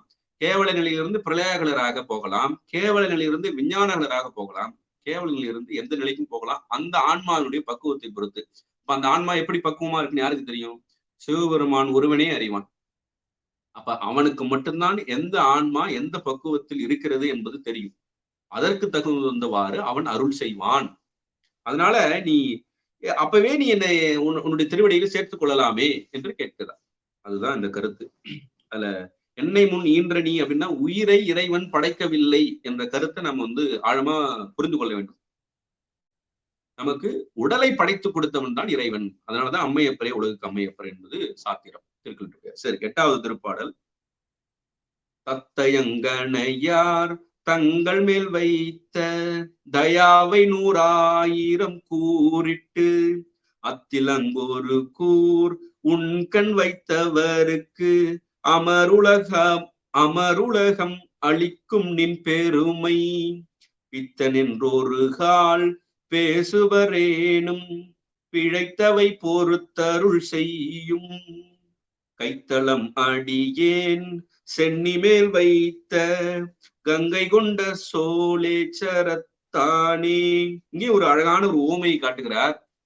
இப்படி ஒரு கருத்து கருவூர் தேவனுடைய ஒரு டச் அப்படின்னு சொல்லலாம். கங்கை கொண்ட சோழபுரத்துல இருக்கக்கூடிய ஒரு பாடல், திருப்பதிகத்திலே 8வது பாடல்ல வரக்கூடிய கருத்து என்ன சொல்றாரு அப்படின்னா, கிளி போன்ற பெண்கள் மேல் வைத்த அன்பை எப்படி வச்சுக்கணுமா, 100,000 கூறிட்டு, 100,000னா 1,00,000 பகுதியாக கூறிட்டு, அதுல ஒரு பகுதியை சிவபெருமான் மீது வச்சாலே சிவபெருமான் அமரர் உலகத்தை தருவானாம். இது கருவூர் தேவனுடைய திருவாக்கு. 1,00,000 பங்கா பிரிச்சுக்கணும். இது மகளிர் மீது வைத்த அன்பர். இது மகளிர் மீது வைத்த அன்பன் எதற்காக சொல்கிறார்னா, நம்ம உலகியல்ல நாம் செய்யக்கூடிய செயல்கள் தான் அதுல உச்சபட்சமா இருக்கக்கூடியது அந்த மகளிர் மீது வைக்கக்கூடிய அந்த அன்பு. அதனால அதை எடுத்து காட்டுகிறார். அந்த அந்த அந்த உலகியலிலே அல்லது அந்த மகளிர் மீது வைத்த அன்பை 1,00,000 கூறாக்கி அதுல ஒரு கூரை எடுத்து சிவபெருமான் மீது அது வச்சாலே போதும்பா, அது வச்சா போதும், உனக்கு அமரர் உலகம் தருவான் சிவபெருமான். அப்ப இன்னும் கொஞ்சம் நம்ம மெனக்கிட்டு அன்பை உண்மையாக மனம் மொழி மெய்களால மனம் தூய்மையோடு அந்த அன்பை பக்தியை செலுத்தினால் இறைவன் நமக்கு நிச்சயம் அருளை வழங்குவான். அதுதான் நாடினேன் நாடிட்டு நமச்சிவாய்வன் சொல்லு. நம்ம ஒரு படி எடுத்து வச்சா போதும், அவன் பல படி இறங்கி வருவான். அவன் ஐ எம் வெயிட்டிங்னு வெயிட் பண்ணிட்டு இருக்கிறான். இதெல்லாம் இறைவனுடைய பெரும் கருணை. நாம என்ன பண்ணணும், உலகியல்ல நாம எவ்வளவு மெனக்கடுறோமோ அதுல அவர் சொல்றாரு பாருங்க, 1,00,000த்துல ஒரு பங்கு வைங்கப்பா அப்படின்னு சொல்றாரு கருவூர் தேவர். அந்த தேவலோகம் கிடைப்பதற்கு அதுல கொஞ்சம் நம்ம மேல வச்சோம்னா இறைவன் நமக்கு அருளை நிச்சயம் வழங்குவான். இது கருவூர் தேவர் நமக்கு கொடுத்திருக்கக்கூடிய அருட்கருத்து. அப்ப நம்ம ஒரு நாளைக்கு 24 மணி நேரம் இருக்கிறது என்று சொன்னால் 1 மணி நேரம் குறைஞ்சபட்சம் ஒரு மணி நேரம் இறைவனுக்காக ஒதுக்கிவிட வேண்டும். குறைஞ்சபட்சம் சொல்லுது, எவ்வளவு நேரம் வேணாலும் ஒதுக்கலாம். வேலைப்பளு இருக்கிறது, அது எனக்கு பணி இருக்குது, உலகியல்ல ஓடணும் அப்படின்னு சொல்லும்போது இதற்காக 1 மணி நேரம் ஒதுக்கி வைக்க வேண்டும். நாம் எல்லாம் ஒதுக்கி கட்டாயம் வைக்க வேண்டும். அதனால நேரம் இல்லைன்னு நம்ம சொல்லவே கூடாது. இதை நம்ம ஆழ்ந்து சிந்திக்க வேண்டும். ஆழ்ந்து சிந்திக்க வேண்டிய ஒரு செய்தியை இந்த பாடலிலே கருவூர் தேவர் நமக்கு அருள் இருக்கிறார். பெண்கள் மீது வைக்கக்கூடிய அன்பை 1,00,000 கூறா பிரிச்சுக்கீங்க. அதுல 1 99,999 விட்டுருங்க, ஒரு கூரை எடுத்து இறைவன் மீது வைங்க, உனக்கு என்ன பதம் தருகிறான்னு பாருங்க அப்படின்னு சொல்றாருன்னா, நாம் 24 மணி நேரத்துல கொஞ்ச நேரமே போதும். ஆனா அந்த 1 மணி நேரம் கூட வைக்க முடியலன்னா நம்ம என்ன? அப்ப இறைவன் நமக்கு செய்தான் இல்லையா? எல்லா பிறவிகளிலும் நமக்கு அம்மையப்பராக நமக்கு இந்த உடலை கொடுத்திருக்கிறான், கரணங்களை கொடுத்திருக்கிறான், போனங்களை கொடுத்திருக்கிறான், போகப் பொருட்களை கொடுத்திருக்கிறான். இதெல்லாம் எதற்காக? நாம் உய்யும் பொருட்டு, நாம் துன்பமே இல்லாத இன்பத்தை பெறும் பொருட்டு. அதனால ஒரு நாளைக்கு 1 மணி நேரம், குறைந்தபட்சம் 1 மணி நேரமாவது இறைவனுக்காக, அது இறைவனுக்காக இல்ல, அது நமக்காக, நாம் உய்து பெறும் பொருட்டாக இறைவனை நாம் நினைக்க வேண்டும். இறைவனை நினைக்க வேண்டும்னா எப்படின்னா, நம்முடைய நூல்களை சிந்திக்க வேண்டும். நூல்களை சிந்திக்க வேண்டும்னா என்ன? நமக்கு இருக்கக்கூடிய தோத்திரங்களும் சாத்திரங்களும், 2 கண்கள், 12 திருமுறைகள், 14 சாத்திரங்கள், இரண்டையுமே கட்டாயம் நாம் சிந்திக்க வேண்டும். தோத்திரம் மட்டும் போதும், எனக்கு சாத்திரம் வேணாம், எனக்கு புரியல அப்படின்னு சொல்லவே கூடாது. அதற்காக தான் இந்த பகுதியை அமைத்திருக்கிறான் பெருமான். அதனால தோத்திரமும் சாத்திரமும் ஆனார்தாமே, சாத்திரமும் தோத்திரமும் ஆனார்தாமே என்பது போல இரண்டுக்கும் நாம் முக்கியத்துவம் தந்து 12 திருமுறைகளையும் 14 சாத்திரங்களையும் நாம் கட்டாயம் கற்க வேண்டும் என்பதை நாம் இன்றிலிருந்து ஒரு உறுதிப்பாடு எடுத்துக்கொள்ள வேண்டும். 1 மணி நேரம் குறைந்தபட்சம், எவ்வளவு நேரம் வேணா நமக்கு நம்ம அதற்காக ஒதுக்கி விடலாம். அடுத்தது 9வது திருப்பாடல். பண்ணிய தழல் காய் பாழலாம் நீர் போல் பாவம் முன் பறைந்து பாலனைய புண்ணியம் பின் சென்று அறிவினுக்கரிய புகுந்ததோ யோகினில் பொழிந்து நுண்ணியை ஏனினும் நம்பனின் பெருமை நுண்ணிடை ஒடுங்க நீ வந்தன் கண்ணினும் மணியில் கலந்தனை கங்கை கொண்ட சோழேச்சரத்தானே. இதுலயும் ஒரு ஓமை காட்டுகிறார். முதல்ல எப்ப நமக்கு தீவினைகள்லாம் நீங்கும் அப்படின்னு சொல்லும் போது, தழல் காய் பாழலாம் நீர் போல் பாவம் முன் பறைந்து பாலனைய அப்படின்னு சொல்றாரு. அதாவது நெருப்பு, மூட்டிய நெருப்பால், அது ரொம்ப வேகத்துல வைக்கிறோம், கேஸ்ல வேகமா வச்சிருக்கும் போது அதுல மூட்டிய நெருப்பால் சூடேற்றப்படும் காய்ந்த பாலோடு, எப்பயுமே நீங்க பால்ல தண்ணி இல்லாம யாருக்கும் கொடுக்கறது இல்ல. பால்ல தண்ணி கலந்திருந்தா அது ரொம்ப வேகத்துல வச்சு ரொம்ப நெருப்பு வேகமா கொடுக்கும்போது அந்த நீர் ஆவியாகிவிடும். அங்க பால் மட்டும்தான் இருக்கும். அதுபோல மூட்டிய நெருப்பால் சூடேற்றப்படும் காய்ந்த பாலோடு கலந்த நீர் ஆவியாகி போவது போல நம்மளுடைய பாவங்கள் நீங்க அந்த நீர் எப்படி போயிடுதோ பால்ல, அது போல தீவினைகள் போய்விடும். அப்புறம் மீதி பால் மட்டும் இருக்குது இல்லையா, அது போல புண்ணியங்கள் மட்டும் இருக்குமா. அந்த புண்ணியத்தால நாம என்ன பண்ணலாம்னா, கொஞ்சம் கொஞ்சமா சரியை கிரிய யோகம், அது சரியா கிரியா யோக நிலைக்கு போகலாம். அந்த யோக மார்க்கத்தில் விளங்கி அதன் பிறகு இறைவனுடைய பெருமையை தெரிந்து கொள்ளலாம். தெரிந்து கொண்டு அதன் பிறகு நமக்கு புண்ணியங்களும் நீங்க பெற வேண்டும். நம்ம சைவ சித்தாந்தத்துல அடிப்படை என்னன்னா, அறம் பாவம் என்னும் அரும் கயிற்றால் கட்டின்னு சொன்னார் இல்லையா. பாவமும் நீங்கணும், புண்ணியமும் நீங்கணும். பாவம் என்பது இரும்பு விலங்கு, புண்ணியம் என்பது பொன் விலங்கு. இரண்டுமே விலங்குதான். பாவ புண்ணியம் இரண்டுமே நீங்க வேண்டும் என்பது சைவ சித்தாந்தத்தினுடைய அடிப்படை கருத்து. அந்த யோகம் சொன்னார் இல்லையா, இங்க யோகினில் பொழிந்துன்னு சொன்னாரு. யோகம்னா என்ன அப்படின்னு சொன்னா, யோகத்துல ஹடயோகா, ராஜயோகா, சிவயோகா, இது 3 வகையான பெரும் பிரிவா நம்ம பிரிக்கலாம். இது எப்படின்னா, இந்த ஹடயோகா, ராஜயோகா, ஹடயோகா என்பது இந்த உடலிலே நமக்கு செய்யக்கூடிய யோகங்கள். இந்த நாளமில்லா சுரப்பிகள், பிட்யூட்டரி கிளான்ஸ், இதெல்லாம் வைத்துக்கொண்டு உடலை நாம் சமச்சீர் செய்வது.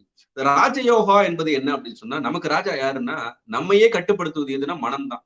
மனசை பத்தி தாய்மானவர் ஒரு பெரிய பட்டியல் போடுவார். நமக்கு ராஜாவா இருப்பது மனம். அந்த மனதை கட்டுப்படுத்துவதுதான் அந்த ராஜயோகா. இதெல்லாம் எதற்கு வாயில்னா சிவயோகத்திற்கு வாயில். நீங்க ஹடயோகா, ராஜயோகாவை மட்டும் வைத்துக்கொண்டு இன்றைக்கு நாம் பயணிக்க கூடாது. அந்த ஹடயோகா, ராஜயோகாவை மட்டும் வைத்துக் கொண்டால் அந்த 2 யோகாக்களும் பிறவிக்கு வித்தாகிவிடும். அப்ப பிறவிக்கு வித்து ஆகக்கூடாது என்றால் சிவயோகத்தை நாம் மேற்கொள்ள வேண்டும். அந்த சிவயோகம் தான் யோகினில் பொழிந்து என்று கரூர் தவறிங்க அருளி செய்கிறார். இத கலிற்றுப்படியார்ல 74வது பாடல்ல நமக்கு அருளி செய்கிறார் நம்முடைய உயவந்த தேவநாயனார். அற்புதமான பாடல். அம்மையிலும் இம்மையிலும் அச்சம் தவிர்த்து அடியார் எம்மையுமாய் எங்கும் இயங்குதலான் மெய்மை.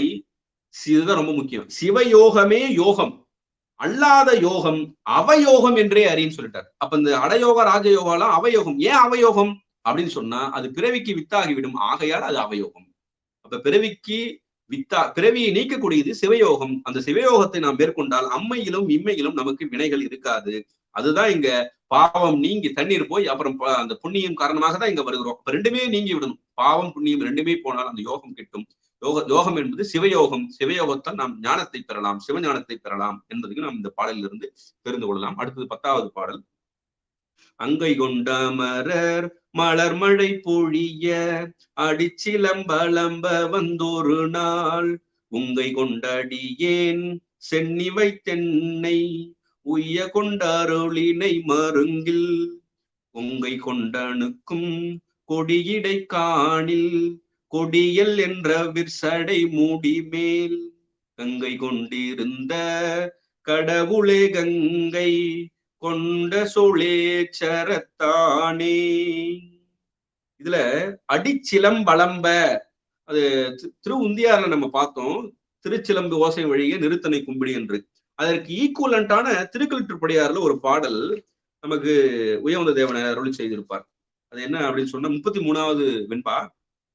ஓசையெல்லாம் அற்றால் ஒலிக்கும் திருச்சிலம்பின் ஓசை வழியே சென்று ஒத்து ஒடுங்கின் ஓசையினில் அந்த தானத்தான் அறிவையுடன் அம்பலத்தே வந்து ஒத்தான் நத்தான் மகிழ்ந்து என்பது திருக்கலிற்றுப்படியார். அதுதான் இங்க சிலம்பலம்ப வந்து ஒரு நாள் கை கொண்ட அடியேன், அது இறைவனுடைய திருவருளால் நமக்கு திருவடி கிட்டும் என்ற கருத்தை நாம் தெரிந்து கொள்ளலாம். இதுல மருங்கில் கொங்கை கொண்டனுக்கும் கொடியிடைக்கானில் கொடியல்னு சொன்னார். அது கொடியல் அப்படின்னா கோபப்படுவாளாம் அம்மை. எப்ப கோபப்படுவா அப்படின்னு சொல்லும் போது, உமாதேவி பார்த்தாள்னா எதை பார்த்தா, சிவபெருமான் கங்கையை சடையில் மறைத்து வைத்திருக்கான்னு பார்த்தா உமாதேவி கோபப்படுவாளாம். அததான் இங்க சொல்றாரு, மருங்கில் ஒரு பக்கத்துல கொண்டனுக்கு கொடியிடை காணில் கொடியல். கொடியல்னா அந்த வெகுழ்வாள், கோபப்படுவாள், சினம் கொள்வாள் என்பது. சக்திக்கும் சிவமும் வேற வேறையா? இல்ல. சிவமும் சக்திக்கும் நம்ம முன்னே சொன்னோம் தாதான்மிக சம்பந்தம். இப்ப சக்தி கோபப்படுவானா சக்திக்கு தெரியாதா கங்கை இருப்பது? இது என்னன்னா, இதுதான் நம்ம முன்னாடி எண்ண அலங்காரம்னு படிச்சோம் இல்லையா, அம்மா கூட அணிகள்லாம் சொன்னாங்க. இது என்ன சொல்லலாம், தற்குறிப்பேற்ற அணி. இப்படி சொல்ல வந்த பொருளை தன் குறிப்பு மேல ஏற்றி சொல்லக்கூடியதுதான் இது. தற்குறிப்பேற்ற அணிதான் உமாதேவி கோவப்படுவா, கங்கையை மறைச்சு வச்சிருக்காரு பெருமானு, அதை பார்த்து உமாதேவி கோவப்படுவா என்பது தற்குறிப்பு ஏற்ற அணி என்பதை தெரிந்து கொள்ளலாம். இப்ப கடைசி பாடல். மங்கையோடி இருந்தே யோகு செய்வானை வளரிளம் திங்களை மூடிமேல் கங்கையோடணியும் கடவுளை கங்கை கொண்ட சோழேச்சரத்தானே அங்கையோடேந்தி பழித்திரி கருவூர் அரைந்த சொல் மாலையால் ஆழி செங்கையோடு உலகில் அரசு வீற்றிருந்து திளைப்பதும் சேவனருள் கடலே. திருச்சிற்றம்பலம். இது கடைக்காப்பாக அருளி இருக்கிறார் கரூர் தேவர். இந்த பதிகத்தினுடைய பாடல்களை முழுவதும் பாடினால், ஆழி செங்கையோடு உலகில் அரசு வீற்றிருந்து, அரசு நிலையில் வீற்றிருந்து இழைப்பதும், அப்புறம் சிவன் அருள் கடலே, அரசும் வீற்றிருக்கலாம், சிவபெருமானுடைய திருவருளிலும் கலந்து இன்பம் துய்க்கலாம். அப்ப இம்மை போகம் மறுமை போகம் ரெண்டுமே கிட்டும் என்பது இந்த பதிகத்தினுடைய பலன். இதுல மங்கையோடு இருந்தே யோகு செய்வானை வளரிளம் திங்களை முடிமேல். மங்கையோடு இருந்து யோகம் செய்வானை, யோகு செய்வானை என்பதை சிவஞான சித்தியார்ல 71வது திருப்பாடல்ல நமக்கு அருணந்தி சிவனார் அருளி இருக்கிறார். அது ஒன்றொடு ஒன்று ஒவ்வா வேடம் ஒருவனே தரித்து கொண்டு நின்றலால் உலகம் நீங்கி நின்றனன் என்றும் ஓரார், அன்றி அவ்வேடம் எல்லாம் அருள்புரி தொழில் என்று ஓரார், கொன்றது வினையை கொன்று நின்ற அக்குணம் என்று ஓரார். இதுல முதல் அடிதான் நமக்கு தேவையானது. ஒன்றொடு ஒன்று ஒவ்வா வேடம் ஒருவனே தரித்து கொண்டு. அதுதான் இங்க சொல்றாரு, மங்கையோடு இருந்தே யோகு செய்வான். ஒன்றோடு ஒன்று ஒவ்வா வேடம் ஒருவனே தரித்து கொண்டுன்னு சொன்னதுதான் இங்கேயும் சொல்லப்பட்டிருக்கிறது கரூர் தேவரால். மங்கையோடு இருந்தே யோகு செய்வானை, அதுதான் சிவஞான சித்தியாரிலையும் அழகா அருள் இருக்கிறார் என்பதையும் பார்க்கணும். முதல்வன் சிவபெருமான் ஒருவனே மேற்கூறி ஒரு வடிவோடு பெரிதொரு வடிவும் ஒவ்வாது நிற்கும் பல்வேறு வடிவங்களை ஏற்கக்கூடியவன். சிவபெருமானுடைய வடிவு இப்படியெல்லாம் இருக்கிறது, எல்லாம் அவனுடைய அருள் வடிவு தான் என்பதையும் நாம் சிவஞான சித்தியாரோடு பொருத்தி பார்க்கலாம் என்று சொல்லி, இன்றைய இந்த கங்கை கொண்ட சோழேச்சரம் என்று சொல்லக்கூடிய இந்த 13வது திருப்பதிகத்தை சிவபெருமானுடைய பெரும் கருணையாலும் 9ஆம் திருமுறை ஆசிரியர்களின் குருவர்களாலும் நாம் ஓரளவுக்கு சிந்தித்தோம். அவருடைய அருள் எந்த அளவுக்கு நமக்கு உணர்த்தி இருக்கிறதோ அந்த அளவுக்கு நாம் சித்தாந்த கருத்துக்களை சிந்தித்திருக்கிறோம் என்று சொல்லி இன்றைய சிந்தனையை நாம் நிறைவுக்கு கொண்டு வருவோம். மீண்டும் அடுத்த சிந்தனைகளே திருவருளும் குருவருளும் கூட்ட சந்திப்போம். சித்தாந்தத்தை 9ஆம் திருமுறையில் சித்தாந்தத்தை சிந்திப்போம். நன்றி, வணக்கம். திருச்சிற்றம்பலம். தென்னாடுடைய சிவனே போற்றி, எந்நாட்டவர்க்கும் இறைவா போற்றி, காவாய் கடகத்திரளே போற்றி, கைலை மலையானே போற்றி போற்றி. திருச்சிற்றம்பலம்.